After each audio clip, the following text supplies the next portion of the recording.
There are three broad expectations from this year's union budget. The first expectations largely is spread out in the arena of farmer incomes and what the budget will do to address the rural agrarian economy at large. The stressful times that the rural economy has been going through, which has been very, very evident in terms of the demand slowdown that has been seen through FMCG volume numbers, auto sale numbers, two-wheeler numbers. And again, I think the distress specifically in terms of the agricultural farmers' distress seen. I think a large element in terms of how the government addresses all these issues is to be seen. The second element obviously is going to be the infrastructure spending element. So what the government had envisaged in its manifesto in terms of 1 lakh crore being spent on infrastructure, what strategic steps will be taken towards this is going to be extremely critical from a market and an economic standpoint.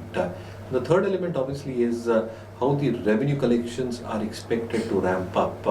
Now the collections that have been put forth both in terms of direct tax as well as GST, again I think if the government is able to meet that, though they are aggressive targets at this point of time, along with the divestments that they've got and keeping a tab in terms of their expenditure at check, you are probably expected to see the fiscal deficit and the glide path being maintained. So for the better part of this year, I think the fiscal deficit is still expected to maintain at 3.4% with a downward bias over the next few years. So I think the three broad parameters is something that the street is probably looking out for.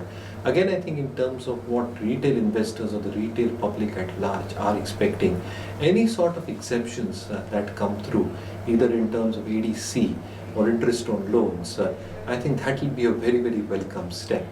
So I think any increase in exemptions specifically targeted at the salaried class is something that will create a huge amount of buoyancy for the retail public at large. The second element also from an investor perspective will be there are any exemptions that come on the taxability issues.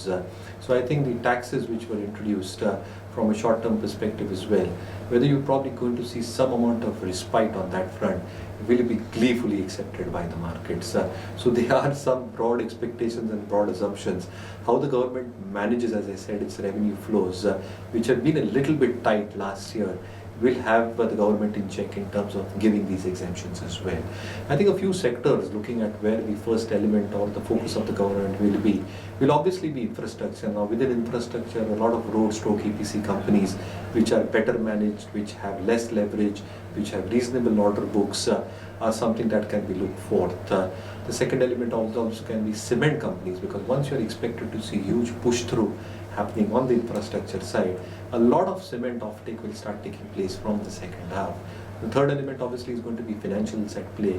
Yes, liquidity has been a huge issue, but select well-rated NBFCs, the larger private corporate banks, and a few of the private mid-sized banks where I think the earnings recovery, asset quality pressures are not so evident on balance sheet, and where I think the book value still seems to grow at a very reasonable clip, can be a good place. The broader universe, consumer staples, I think have been through a lot of pain, including FMCG companies at large. But again, I think consumer staples is something that can also be looked at, which are very, very dynamic in my nature. I think second half should see some respite coming through. So I think valuations which are attractive, I think a few of the consumer staple stocks can also be looked at. So I think expecting a reasonable budget to be presented by the exchequer this time.